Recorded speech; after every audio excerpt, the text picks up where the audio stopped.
The German philosopher Friedrich Nietzsche once said, "I'm not upset that you lied to me. I'm upset that from now on, I can't believe you." And isn't that the truth? The deepest wound of betrayal is not the lie itself. It's the loss of trust. Because once trust is broken, it changes how we see everything. We start questioning what was real, what was fake, and whether we can ever feel safe again. It's not just about the past lie.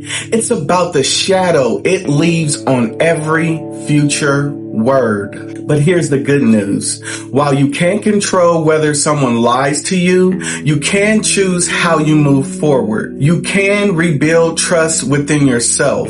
You can create boundaries that protect your peace. And you can decide that one person's dishonesty does not define your entire future. If trust has been broken in your life, know this: it is possible to heal and to rebuild, starting from within. Your ability to trust again begins with trusting yourself. If trust has been broken in your life, hear me clearly. You are still capable of love. You are still worthy of trust, and you can heal starting from within. When you're ready to begin, I'll walk that road with you by visiting my website and scheduling a free consultation.